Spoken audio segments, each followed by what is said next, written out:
कभी कभी मैं सोचती हूँ कि मेरी लाइफ कितनी रेपिटेटिव है। हर रोज़ सुबह उठना, घर के काम करना, बच्चे को संभालना, खाना बनाना और फिर वही रूटीन दोबारा। कुछ दिन तो ऐसे होते हैं जब मैं बहुत थक जाती हूँ, दिल करता है कि बस आज कुछ भी ना करूँ, पूरा दिन बेड पर लेटी रहूँ, ना कैमरा उठाना है, ना कुकिंग करनी है और ना ही किसी से बात करने का मन करता है। और सच कहूँ तो मैं बहुत बार बोर भी हो जाती हूँ। कभी कभी लगता है कि क्या मैं बस एक रूटीन बनकर रह गई हूँ, हर दिन वही काम और वही जिम्मेदारियाँ। शायद हर मॉम ने कभी ना कभी ऐसा ज़रूर फील किया होगा। सोशल मीडिया पर हम अक्सर परफेक्ट लाइफ देखते हैं जहाँ सब कुछ हमेशा एक्साइटिंग और हैप्पी दिखाई देता है, लेकिन असली ज़िंदगी ऐसी नहीं होती। हर मॉम के कुछ बहुत अच्छे दिन होते हैं और कुछ बहुत मुश्किल दिन भी, और दोनों ही बिल्कुल नॉर्मल है। मैं हर रोज़ कोई एक्स्ट्रा ऑर्डिनरी काम नहीं करती। मेरे दिन बहुत सिंपल होते हैं। कभी घर की सफाई, कभी कुकिंग, कभी मेरी बेटी के साथ गेम्स खेलना, उसकी एक्टिविटीज़ में उसका साथ देना और कभी सिर्फ थोड़ी सी थकान। लेकिन मैंने ये सीखा है कि खुश रहने के लिए हमें हर रोज़ एक्स्ट्रा ऑर्डिनरी मोमेंट्स की ज़रूरत नहीं होती। ऑर्डिनरी मोमेंट्स भी बहुत ब्यूटीफुल होते हैं। और एक बात जो मैं बहुत ग्रैटिट्यूड के साथ कहना चाहती हूँ वो ये है कि मेरे हस्बैंड बहुत सपोर्टिव हैं। जब वो देखते हैं कि मैं बहुत टायर्ड हूँ तो अक्सर मुझे कहते हैं आज कुछ मत करो, थोड़ा रेस्ट कर लो। उनकी ये छोटी सी बात मेरे लिए बहुत बड़ी होती है। सैटरडे और संडे को भी वो मेरी बहुत हेल्प करते हैं और वीकडेज में भी हमेशा यही कोशिश करते हैं कि मेरा थोड़ा सा लोड कम कर पाएँ। कभी मेरी चाय बना देते हैं, कभी बेटी को संभाल लेते हैं और कभी बस इतना कह देते हैं कि तुम थोड़ी देर आराम कर लो। बहुत बार ऐसा भी होता है कि मैं अपनी फ्रस्ट्रेशन या इरिटेशन हस्बैंड पे भी निकाल देती हूँ।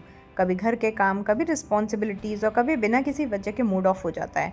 लेकिन सच कहूँ तो वो बहुत काम पर्सन है। गुस्से की जगह हमेशा पेशेंस से मेरी बात सुनते हैं और मुझे समझने की कोशिश करते हैं। और शायद इसी वजह से जब भी उन्हें लगता है कि मैं बहुत ज़्यादा थक गई हूँ या मेंटली एग्जॉस्टेड फील कर रही हूँ तो वो हमें आउटिंग पर भी ले जाते हैं।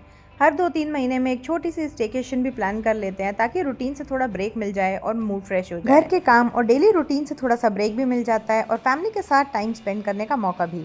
फिर घर वापस आकर दोबारा नई एनर्जी के साथ सब कुछ मैनेज करना थोड़ा इजी लगने लगता है। मुझे लगता है कि मदरहुड थोड़ी और खूबसूरत तब हो जाती है जब आपको आपके पार्टनर का सपोर्ट मिलता है।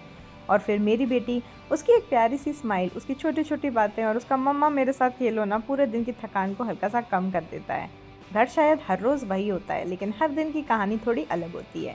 मैं परफेक्ट मॉम नहीं हूँ, मैं भी थकती हूँ, इरिटेट होती हूँ, बोर हो जाती हूँ और मुझे भी ब्रेक्स की ज़रूरत पड़ती है। और मुझे लगता है कि इसमें कुछ भी गलत नहीं है। हम मॉम्स भी इंसान हैं, हमें भी कभी कभी बस कुछ ना करने का मन करता है। और मैंने ये समझा है कि थक जाना या बोर हो जाना इस बात की निशानी नहीं है कि आप अपनी फैमिली से प्यार नहीं करते। इसका मतलब सिर्फ इतना है कि आपको भी थोड़ा सा रेस्ट और अपने लिए वक्त चाहिए। इसलिए अब मैं खुद को ये परमिशन देती हूँ कि अगर किसी दिन मेरा कुछ करने का मन नहीं है तो वो भी ठीक है। हर दिन प्रोडक्टिव होना ज़रूरी नहीं होता। तो अगर आप भी कभी मेरी तरह सेम रूटीन से बोर हो जाते हैं या बहुत ज़्यादा थक जाते हैं तो याद रखिए, आप अकेले नहीं हैं। हम सब अपनी तरफ से बेस्ट देने की कोशिश कर रहे हैं और कभी कभी बस इतना ही काफ़ी होता है। और हाँ, शायद हम थक जाते हैं लेकिन हम रुकते नहीं हैं, क्योंकि हम मॉम्स हैं और हमारी सबसे बड़ी खुशी हमारे अपनों की मुस्कुराहट में ही होती है। अगर आप भी एक मॉम हैं तो मुझे पूरा यकीन है कि आप मेरी बातों से ज़रूर रिलेट करेंगे। और अगर आपको आज का ये व्लॉग पसंद आया हो तो प्लीज़ इसे लाइक ज़रूर करिएगा, फ्रेंड्स और फैमिली के साथ शेयर करिएगा और चैनल को सब्सक्राइब करना मत भूलिएगा। फिर मिलते हैं एक और नए दिन, नई रूटीन और मदरहुड की एक और प्यारी डायरी के साथ। तब तक अपना और अपनी फैमिली का बहुत सारा ख्याल रखिए। Bye bye, see you in the next vlog.